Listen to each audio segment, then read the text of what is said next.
Assalamualaikum warahmatullahi wabarakatuh. Hari ini saya sedang belajar masalah bukan digital marketing, tapi marketing.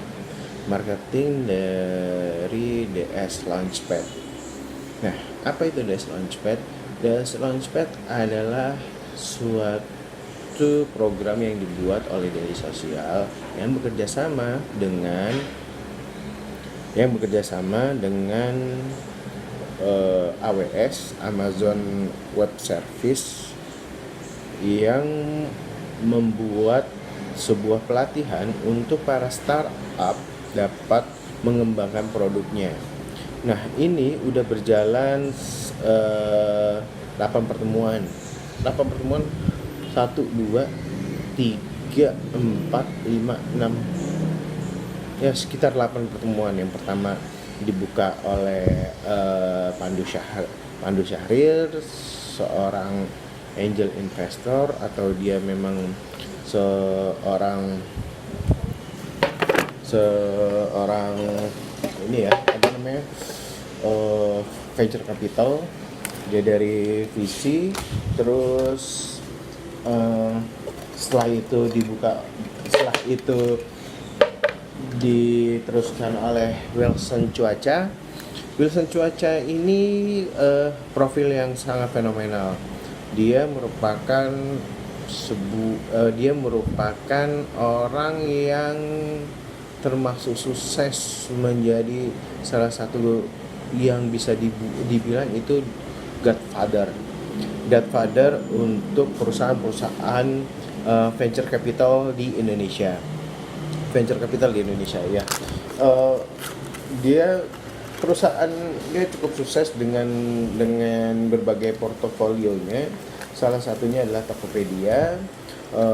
Lalu dia punya Traveloka, lalu dia punya deretan startup sukses lah kalau menurut saya.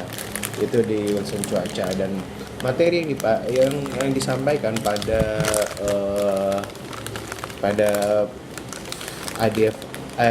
idea validation cukup menarik, sangat impresif ya. Menurut saya sangat impresif karena di dalamnya Wilson Cuaca benar-benar menyadarkan saya tentang pentingnya sebuah momen dalam membuat startup. Di situ momennya bisa kita lihat ada berbagai faktor. Salah satunya adalah kesiapan pasar untuk menerima ide kita dan produk kita. Lalu yang kedua itu ada di situ yang bisa saya pelajari, itu ada beberapa hal yang harus kita validasi secara mudah untuk memvalidasi startup kita atau ide kita. Nah, ini yang paling penting di situ, karena secara nggak langsung cukup mudah untuk kita memvalidasi ide kita. Contohnya yang dibilang sama Wilson Cuaca itu, dia cuma bilang ya udah keluar aja ke teman-teman kalian atau ke lingkungan kalian untuk ngobrol dengan orang tentang ide kalian. Jika orang tersebut menerima, itu menjadi salah satu validasi yang bisa dikembangkan. Itu salah satu cara untuk memvalidasi untuk sebuah ide tervalidasi, yaitu dengan cara yang sangat amat mudah, yaitu mengobrol dengan orang-orang sekitar atau teman dekat kita. Lalu yang kedua itu, setelah idea validasi, kita masuk ke bisnis model. Nah, di sini bisnis model itu kalau nggak salah saya mendapatkan materi dari Markus, seorang venture kapitalis dari BRI Venture. Dia menjelaskan secara rinci masalah bisnis model validasi, bisnis model validasi, dan dia menjelaskan ada beberapa, salah satu contoh bisnis model itu seperti media, lalu ada e-commerce, lalu ada marketplace, lalu ada SAS gitu.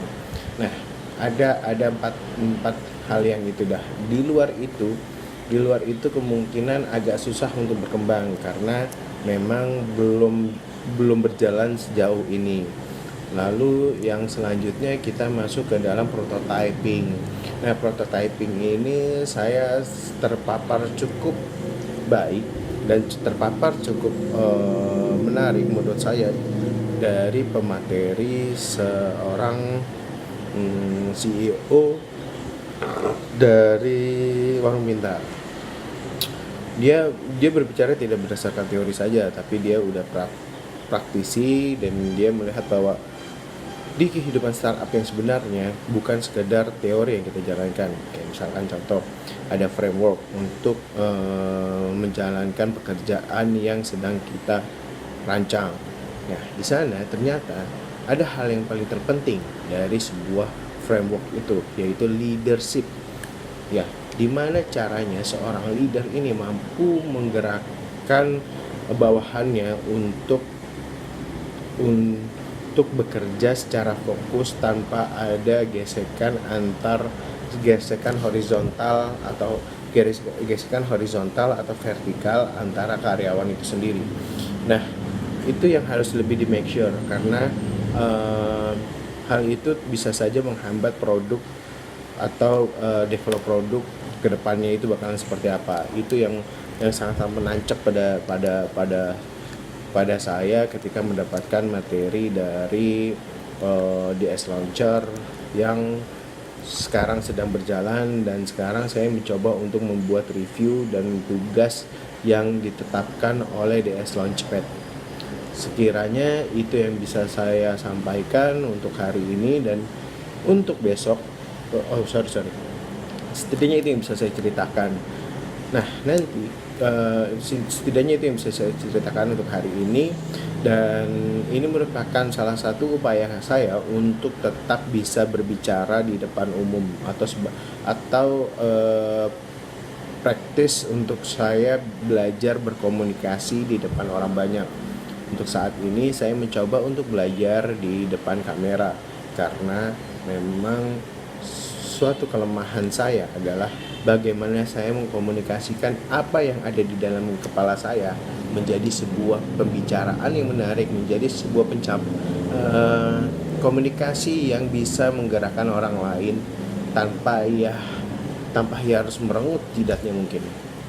Dan itu yang harus coba untuk saya terus latih. Kemungkinan saya akan mencoba untuk terus berbicara selama 10 menit setiap harinya, tidak akan putus. Saya mencoba untuk membiasakan diri agar saya tidak kaku ketika berbicara di depan orang atau menyampaikan ide itu menjadi hal yang sangat biasa untuk saya. Karena alhamdulillah kemarin saya sudah mendapatkan dasar-dasar untuk bagaimana caranya menjadi public speaker. Ada 3 orang yang pada saat kemarin itu saya tonton videonya. Salah satunya adalah Helmi Yahya. Di sana Helmi Yahya menurut saya memang dia berbicara tidak berdasarkan teori, tapi berdasarkan praktek apa yang dia lakukan. Salah satu contohnya yang dia ajarkan adalah bagaimana caranya kita menyambungkan frekuensi kepada orang yang ingin kita ajak berbicara agar mendapatkan engagement pertama untuk kita bisa masuk ke dalam pembicaraan dan mendirect apa yang kita inginkan setelah kita bisa masuk ke dalam frekuensi dari lawan bicara kita. Ini berfungsi untuk baik pun investor, baik pun obrolan secara pribadi, bukan obrolan secara sehari-hari, bagaimana cara menghadapi orang dan bagaimana caranya. Dari situ mungkin saya akan kombinasi ke ilmu-ilmu public speaking yang lainnya yang bisa saya pelajari di dalam YouTube.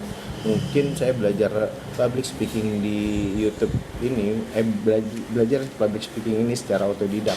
Mudah-mudahan saya bisa lebih mengembangkan dari ilmu-ilmu yang saya dapatkan di YouTube ini bisa menjadi satu hal yang lebih memberikan saya skill yang lebih mumpuni untuk berbicara di banyak orang, karena kekurangan saya adalah bagaimana saya bisa menyampaikan apa yang ada di dalam kepala pikiran saya atau di dalam kepala saya, itu orang bisa ngeklik dan tentang apa yang saya bicarakan. Termasuk salah satunya yang menjadi kekurangan saya adalah bagaimana saya mencari struktur dari informasi yang harus saya sampaikan ke lawan bicara atau audiens yang sedang mendengarkan pembicaraan saya. Itu yang mungkin pertama harus saya kejar di ketertinggalan ini, karena public speaking merupakan ilmu-ilmu yang sangat berguna untuk karir saya, untuk saya bisa berkembang menjadi pengusaha yang sukses. Itu adalah salah satu soft skill yang harus saya miliki, yaitu public speaking dan berbicara di depan orang lain, berbicara di depan audiens dengan tidak grogi, dengan bisa dipahami, dengan bisa dimengerti, dengan benar-benar bisa masuk ke dalam frekuensi audiens atau lawan bicara saya, agar saya bisa mempengaruhi mereka secara tidak langsung. Mungkin itu yang bisa saya sampaikan hari ini. Hari ini merupakan hari pertama saya membuat video untuk memudahkan atau untuk membiasakan saya berbicara public speaking di depan orang lain. Ya, terima kasih. Wabillahi taufiq wal hidayah. Wassalamualaikum warahmatullahi wabarakatuh.